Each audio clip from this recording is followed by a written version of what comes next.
Friends, ನಾನು ನಿಮ್ಮ ಸಂದೀಪ್ ಕುಮಾರ್. ನಾನು ಶಿವಲಿಂಗಕ್ಕೆ ಅಭಿಷೇಕ ಹೇಗ್ ಮಾಡ್ಬೇಕು ಅಂತ ಹೇಳ್ಕೊಡ್ತೀನಿ ಅಂತಿದ್ದೆ.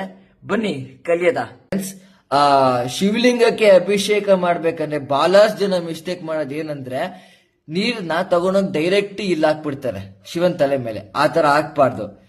ಶಿವಲಿಂಗಕ್ಕೆ ಅಭಿಷೇಕ ಮಾಡ್ಬೇಕಂದ್ರೆ ಫಸ್ಟ್ ಸ್ಟಾರ್ಟ್ ಮಾಡ್ಬೇಕು ಇಲ್ಲಿಂದ, ಈ ಪಾಟಿಂದ.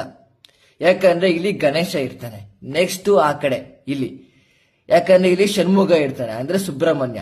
ನೆಕ್ಸ್ಟ್ ಇಲ್ಲಿ ಹಾಕ್ಬೇಕು, ಯಾಕಂದ್ರೆ ಶಿವನ ಪುತ್ರಿ ಅಶೋಕ ಸುಂದರಿ ಇರ್ತಾಳೆ ಅಲ್ಲಿ. ನೆಕ್ಸ್ಟ್ ಈ ಪಾಟಲ್ಲಿ ಹಾಕ್ಬೇಕು, ಎಲ್ಲಿ ಈ ಪಾಟಲ್ಲಿ ಲೆಫ್ಟ್ ಸೈಡ್ ಅಲ್ಲಿ, ಯಾಕಂದ್ರೆ ಶಿವನ ಅರ್ಧಾಂಗಿ ಪಾರ್ವತಿ ಇರ್ತಾರಲ್ಲಿ. ನೆಕ್ಸ್ಟ್ ಡೈರೆಕ್ಟ್ ಆಗಿ ಇಲ್ಲಿ ಹಾಕ್ಬೇಕು ಶಿವನ್ಗೆ. ನೆಕ್ಸ್ಟ್ ಬಂದ್ಬಿಟ್ಟು ಇಲ್ಲಿ ಮಿಡಲ್ ಅಲ್ಲಿ, ಯಾಕಂದ್ರೆ ವಿಷ್ಣು ಇರ್ತಾನೆ ಇಲ್ಲಿ. ನೆಕ್ಸ್ಟ್ ಪಾದದ ಹತ್ರ, ಶಿವನ್ ಪಾದದ ಹತ್ರ, ಯಾಕಂದ್ರೆ ಬ್ರಹ್ಮ ಪ್ರೆಸೆಂಟ್ ಆಗಿರ್ತಾನೆ ಅಲ್ಲಿ, ಬ್ರಹ್ಮ ಇರ್ತಾನೆ. ಅರ್ಥ ಆಯ್ತಾ ಫ್ರೆಂಡ್ಸ್? ದಯವಿಟ್ಟು ಶಿವಲಿಂಗಕ್ಕೆ ಪೂಜೆ ಮಾಡ್ಬೇಕಂದ್ರೆ ಫಸ್ಟ್ ಇಲ್ಲಿಂದಾನೇ ಶುರು ಮಾಡಿ, ನಾನು ಹೇಳ್ಕೊಡಿತಾರ. ಓಕೆನಾ?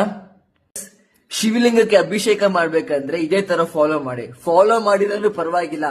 ತಲೆ ಮೇಲಿಂದ ನೀರ್ ಹಾಕಿ, ಶಿವನ್ ತಲೆ ಮೇಲಿಂದ ನೀರ್ ಹಾಕಿ, ಯಾಕಂದ್ರೆ ಶಿವ ಕೋಪ ಮಾಡ್ಕೊಳಲ್ಲ. ಯಾಕೆ ಹೇಳಿ? Yes, Shiva is very cool person man. Next ವಿಡಿಯೋದಲ್ಲಿ ಶಿವಲಿಂಗಕ್ಕೆ ನೀರ್ ಹಾಕಿರ್ತಾರಲ್ಲ, ಅದನ್ನ ಯಾವ ಪಾಟಲ್ಲಿ ಹಚ್ಕೊಂಡ್ರೆ ಏನೇನು ಉಪಯೋಗ ಆಗತ್ತೆ ಅಂತ ಹೇಳ್ಕೊಡ್ತೀನಿ. ಅಲ್ಲಿವರೆಗೂ ಪಾರ್ವತಿ ಪತೆಯೇ ಹರ ಹರ ಮಹಾದೇವ.